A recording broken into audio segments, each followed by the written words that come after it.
Hey everybody, how's it going? I am Sethum and welcome back to another guide for ARC. In this video, folks, I'm going to show you how to craft narcotics as well as stimulant. So if you folks enjoy this video and find it useful, please do not forget to support me and the channel by hitting that like button. Subscribe to the channel if you are new and haven't already, and if you have just subscribed, why not check out some of my other videos here on this channel? Who knows, you might just enjoy them. Also remember to hit that bell icon so that you get notified when I upload new content. And for those interested in hanging out with me, you can always find me on the Sethtopia Discord. Links to this can be found down below in the video's description as well as in a pinned comment. So with all that out of the way, let's get into the process of making the narcotics as well as the stimulant, and I will also show you how to use them and what they do. So first things first, in order to craft the stimulant, you will need narco berries, which apply a small amount of torpor and spoiled meat.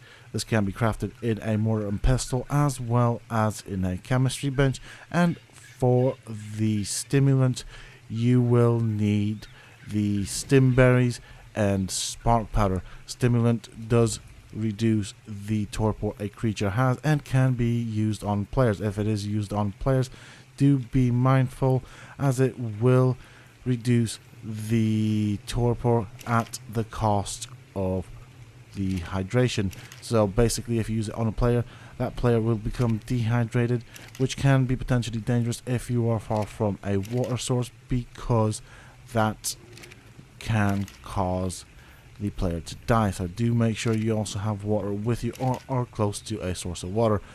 Obviously for this, I'm going to gather my narco berries and stim berries, and then I will get into the crafting. Narco berries and stim berries can be gathered in two ways.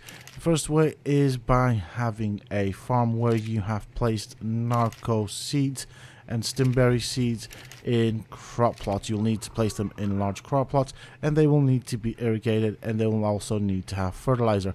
The other way you can gather the berries needed for these recipes is to use a berry collecting dino such as a bronto, a trike, and any other sort of creature that collects berries. Once you have them, you will also need, as I said before, spoiled meat. So do not throw your meat away if it does spoil, because it is quite useful for crafting narcotics, and spark powder for crafting stimulants. This can be crafted, as I said before, in the mortar and pestles. If you don't have a chemistry bench, it is quite expensive to craft. You can use multiple mortar and pestles to get the same thing. Obviously, you will have to learn the narcotic, which can be learned at level 6, and the stimulant, as I'll show you in a bit, can be learned at level 11. So the stimulant is good for PvP as well as PvE. And the mortar and pestle can be learned at level 6. So for example, in PvE or both PvP, if you are with a tribe mate who got knocked out by a titanoboa or a scorpion or something of the sort, you can of course use a stimulant to bring them back to life. You can also use the stim berries, however the stimulant is more effective, and as you can see, the chemistry bench can be learned at level 82. It is quite an expensive thing to build, and most people will probably not have such a thing, which is why I'm going to be showing you how to craft them in a mortar and pestle as well as in a chemistry bench, and obviously I'll show you the difference. The first thing we're going to do is I'm going to craft some stimulant in the chemistry bench. So go into the crafting place and a crafting tab in the mortar and pestle and select the stimulant, then obviously craft away. Also, it is important to store your berries either in a preserving bin or in a refrigerator if you do have one of those for a longer time. So if you need them at a later time, the refrigerator does extend the spoil timer by a significant amount. Now that I've placed all the ingredients needed for the stimulant, I will start crafting it. You can do that by right clicking on the item and then craft all, or craft the amount that you need, or just pressing the key A on your keyboard to craft all of the available items depending on what you have placed in the inventory of the mortar and pestle or in the chemistry bench. Obviously, in order to do that in the chemistry bench, you will need to turn it on, then access the item that you want to craft and just do what I said before. Either use A when you hover the mouse above it to craft all of them, or select the amount that you want to craft. Obviously, I'm going to use all of the ingredients to craft as many narcotics and stimulant. And as you can see, the stimulant does craft far faster than the narcotic. The narcotic will craft faster in a chemistry bench than in a mortar and pestle. Same applies for the stimulant. That is the advantage of the chemistry bench, as well as the fact that, as you can see, it has a bigger inventory, so therefore you can craft far quicker, far more things. As I said before, the chemistry bench is a very expensive thing to build and have, and most people, particularly on PvP, unless you are in a alpha tribe, will not have such a thing. So the most inexpensive way of crafting this would be to use multiple mortars and pestles. Also, it is important to know that by crafting things in a chemistry bench or a mortar and pestle will yield a small amount of XP, so you do want to be around it if you are still leveling up. It is more efficient if you are at a lower level, as you will get XP from just passively being around and supervising what is being crafted. Once you have finished the items that have a spoil timer, don't forget to put them back either in a preserving bin or a refrigerator so that you have them for longer. There's no point in wasting things. And with the stimulant and the narcotics, these do not have a spoil timer, so it is okay to put them in a vault or in a storage box. Okay, so once I have crafted all the things that I need, I will cut back in and I will show you guys what these things do and how to use them. Alright, so with all of the items crafted and ready, the first thing I'm going to do is I am going to knock out my silo by placing some narcotics in its inventory and making it consume it. So you can do that by right clicking and selecting the option consume, or just hovering the mouse above it and then pressing E.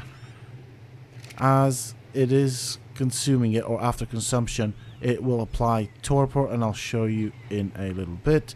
As you can see, the torpidity is rising. It is fairly slow, but that is how you keep a creature unconscious if it's already been knocked out. So that is what it's useful for. You can also obviously use berries for keeping creatures unconscious. Obviously, the difference between the narcotics and berries is that narcotics applies more torpor, so I do recommend using the narcotics on higher level or stronger creatures, and the berries for smaller creatures, because if the creature that you are trying to tame does wake up during the taming process, it will pretty much lose everything that you have placed in its inventory. It is also important to try and use just the right amount of narcotics on the creature that you are trying to tame, because if you are going around taming multiple creatures, narcotics or getting narcotics can be a bit of a challenge. So you don't want to waste too much, as it will just result in a lot of grinding for the narcotics. Also, as you can see, my creature is having its torpor going up. I'm obviously going to skip forward to the moment where it passes out, and each narcotic or narcoberry applies a certain amount of torpor. This has been calculated for each creature that can be tamed via this method in the game. So there is a taming calculator, which I will link down below. There's also an app that you can use on your phone, which is actually more accurate. Again, I will link that in the video's description. Narcotics, apart from using to keep creatures knocked out or unconscious can also be used for crafting of tranq arrows and tranquilizer darts. The tranquilizer darts are more potent than the tranq arrows and do less damage, however they require more resources. With the stimulant, while it does dehydrate the player, it does not dehydrate the creature if you do use it on a creature. As it will take some time for my Thylo's torpidity to rise to the level where it will be knocked out, I will cut back just before the creature goes unconscious to show you that section of this video, as well as how to use the stimulant and what it does. Okay, so here we are back again. My Thylo is nearly knocked out. Gonna slow down the time, and there it goes. It is now unconscious as a result of me force feeding it the narcotics. The same thing can be done, as I said before, with narco berries. It just takes a lot more narco berries to do it. So now that it's knocked out, as you can see, the torpor isn't going anywhere because it has reached maximum capacity, and its torpor should still be rising in theory, but there isn't any more to rise. So what I'm going to do is I'm going to feed it the stim berries, or the stimulant actually, which will start reducing the creature's torpor. Once the torpor has reached 0, the creature will then wake up.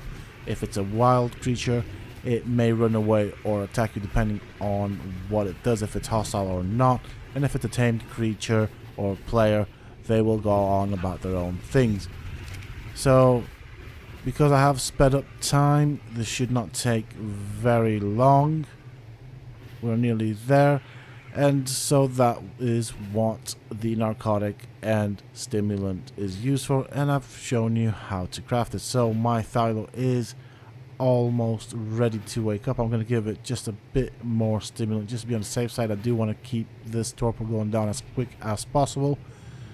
Also, when you are using the narcotics for taming of creatures, do be mindful, as some creatures' torpidity will go down fairly quickly compared to others. So for example, a Gallimimus will have a fast decrease in torpidity, so will a Giganotosaurus. So you do want to be careful, and you do want to keep an eye on the creature's torpidity if you're using this to tame them.